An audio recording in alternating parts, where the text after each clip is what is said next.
Today marks a special day for Alberta as we introduce the first step in our new approach to minimum wage for the province. I say a new approach because our government views minimum wage a bit differently than our predecessors did. We see minimum wage as one of many components of an overall provincial social and economic policy strategy. Our minimum wage must reflect the values we all share. Values such as fairness for all, values like working and living with dignity. By keeping Alberta's minimum wage as low as possible, many people and their families had no choice but to resort to food banks and social support programs to make ends meet. That doesn't benefit anyone. We believe minimum wage should at least allow people to meet their basic needs. Paying people a decent minimum wage will translate into a better life for low-income workers and, as a result, a better life for their families and for all Albertans. Alberta has the highest average weekly earnings in the country, but the lowest general minimum wage. As a result, we have one of the highest levels of wage inequality in Canada, particularly for women. A higher minimum wage will put more money into the pockets of low-income earners who can move ahead with their lives rather than just survive. It also means they will be able to spend more, contributing more to our economy. On May 29th, we announced that we would consult with employer and employee groups on the best way to move forward to our campaign promise of a $15 an hour minimum wage by 2018. Those consultations were held on June 11th and 12th. Premier Notley and I met with 48 representatives from business and industry groups, public advocacy, and labor organizations, as well as the academic community. We have also reviewed the written submissions received from stakeholders. After reviewing and assessing this information and keeping in mind the current state of our economy, I am pleased to announce the first step in our 4-year plan. We have weighed all the input, advice, and concerns that were raised and have come up with a moderate, reasonable approach. On October 1st of this year, we will implement an increase of $1 per hour to the general minimum wage, raising it from $10.20 to $11.20 per hour. At the same time, we will begin a 2-step process of eliminating the unfair liquor server minimum wage. We will raise it by $1.50 from $9.20 to $10.70 per hour. The liquor server rate will disappear totally in 2016, and we'll have just one minimum wage moving forward from that point. You might be interested to know that the Standing Committee on the Economy actually recommended against a 2-tiered minimum wage when they reviewed Alberta's minimum wage policy back in 2010. Further increases will be considered for the following 3 years as we move towards $15 per hour by 2018. During that time, we will continue to consult with stakeholders, listen to their views, and analyze the results of the increases put in place. I strongly believe that debate on this subject is healthy, and I look forward to hearing more from Albertans along the way. This is a balanced, reasonable approach that is manageable in today's economic climate. Most importantly, this represents broad-minded social policy that will improve the quality of life for all Albertans. To summarize, we're instituting the first of several annual increases beginning this year, and we're beginning the process of eliminating the liquor server minimum wage altogether by 2016. This is the right balance of forward progress for workers while not overburdening employers with major increases this year. This concludes my remarks, but before we receive questions, I do have a guest who will also be sharing some comments. Sue Tomney is the CEO of the YWCA in Calgary, and she'll be making some remarks now. Sue? Well, thank you, Minister. As Calgary's largest and longest-serving women's organization, we are focused each day on our vision of women thriving in a safe and equitable community. Through our frontline work providing emergency shelter, housing, counseling, and education, As well as our advocacy efforts, we are committed to ending poverty in our community. And as a large nonprofit employer, we know that work can and does start with our own team. The YWCA of Calgary has been a living wage leader since 2011, and at this time, that means each member of our team, of more than 300, earns at least $16.14 an hour plus benefits. Our living wage commitment is core to our values and reflects our view that an adequate income is critical for women to live with dignity and maintain their wellness. Further, as an organization which works each day with women who are vulnerable, we know this policy can and will have an immediate positive impact. Poverty and low incomes often trap women in circumstances that are unsafe and in which they have very few options. Since 62% of minimum wage earners in Alberta are female, and nearly half of those on minimum wage are actually over age 25, there is no doubt that this is a women's issue. In particular, we are glad to see the phasing out of the lower-tiered minimum wage for liquor servers, a policy we know disproportionately affected women. We applaud this decision by government to increase minimum wage in a balanced and timely way and believe this is an important step towards meaningfully addressing poverty. This is a good day for women in Alberta and a good day for their families. Thank you. Thank you. So we'll take some questions from the room. Minister, what's going to happen after October the 1st? So there's still $3.80 right between $11.20 and $15. What are those future increases going to look like? Well, all I can tell you now is that we will, in 2018, be at $15 an hour. But again, we're working with our stakeholders and we'll be continuing consultation. We had a consultation process this year, as I said, in mid-June, but we'll continue to do that to have a planned approach. So we are not making any announcements about the how of it. Well, if it's going to be $15 an hour in 2018, what are you going to be consulting about? Well, we need to, one of the things that we learned in the consultation process is we needed to look at indicators of how do we know this is actually helping, is it eliminating poverty?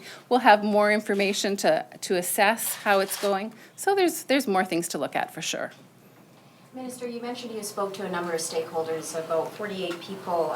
What did small business say? I spoke to a number of businesses and they say that it'll mean increased prices, it'll be passed on to consumers, and it's going to be difficult in terms of keeping their businesses profitable. Yes, absolutely. We did meet with many small businesses and they did express concerns just like you're sharing, and we're concerned about that too. And so that's why we're doing a very phased-in approach. We're certainly being pulled on the other side to go to $15 an hour this year. So we're being moderate. We're taking into consideration what they said, and absolutely it's important for us to support small business. So is there a chance the 2018 deadline, there's some wiggle room there, or is it set in stone, it'll be $15 by Yes, it's a commitment that's part of our campaign promise, and we will fulfill on that. Minister, where did the $15 come from, Minister? Where did the $15 come from ultimately? What are you basing that on? Well, $15 an hour was a campaign promise, so that absolutely came from there.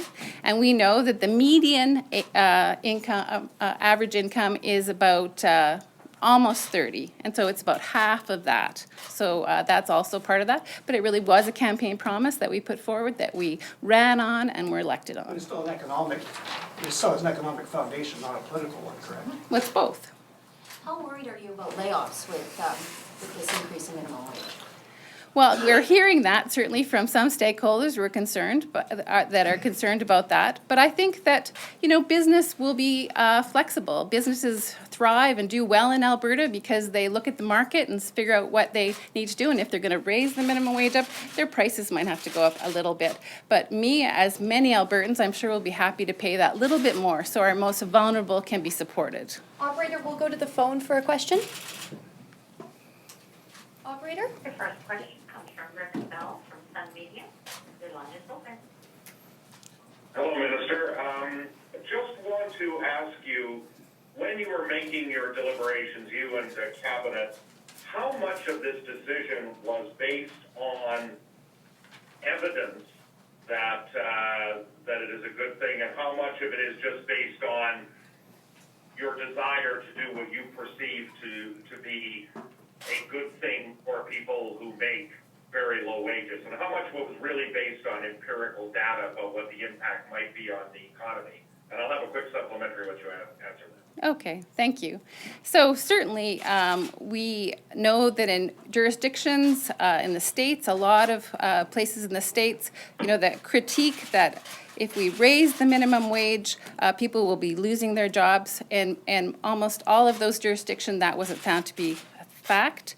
And we know that this is one part of a poverty reduction strategy that does lift people out of poverty, and it's not the only one, and there's certainly evidence to support that. So, ready for the supplemental?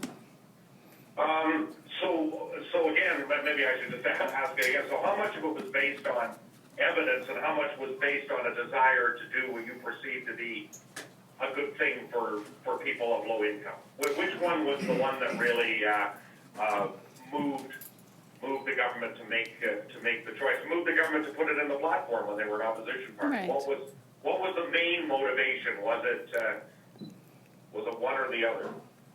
Well, thank you. I think that it's both. It's certainly part of our value base as a New Democrat government to believe in social justice, and we know that Alberta has the greatest inequality of any province in Canada.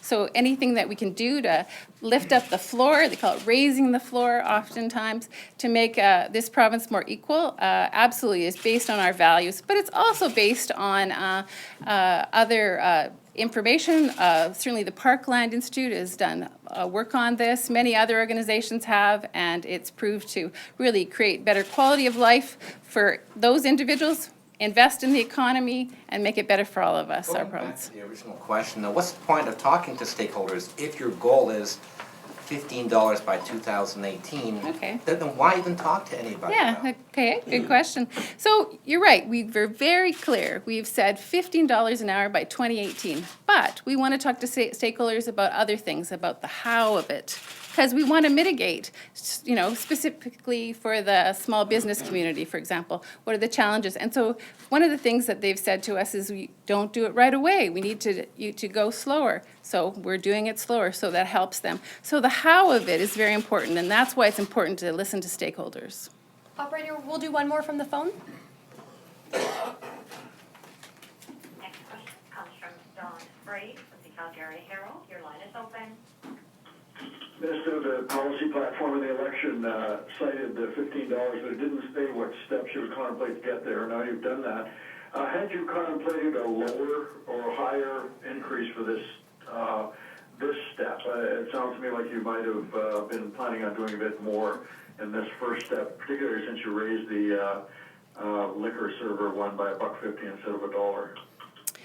Yes, there certainly had been some discussion of going higher more quickly, but again, as we spoke with stakeholders and discussed it with them, we decided to do a more gradual, phased-in approach for this first step. And we'll come back to the room. Any other questions? The median wage was, you tied it to the median wage. But what if the median wage in 2018 isn't half of that? Or it's gone down, or Well, I guess we'll look at it then, but, certainly our commitment is still there, but, that is a rationale. Will you revise this target if there's massive layoffs? Like Well, I really feel like that is just, a bit of fear-mongering going on in the community. What we know in other jurisdictions, that has not happened. So, we're moving forward, and it is, we were elected on this platform, and so we're going to fulfill on that. You said you're getting pulled to go to 15 immediately. Are any businesses asking for you to do that? Businesses? Well, I guess it's a nonprofit organization, certainly, and labor groups, anti-poverty groups. Businesses tend to be on the other side. We get pulled both ways. Do you have a number of people who will be affected by this? It's about 2% of workers, so it's not a big chunk. But as was shared previously by Sue, 62% of those are women, and 2/3 of them are over 20. So, it's people who are trying to put food on the table for their families and make sure that, they can provide for their children. Where does this rank us in the Canada now? We've had the lowest minimum wage. Where does it rank us once this comes into effect? October 1st, I believe, will be second. Ontario, second highest. All right, last question Just from to the be gallery. clear, you said that possibility of layoffs is fear-mongering. Do you believe that's not going to happen?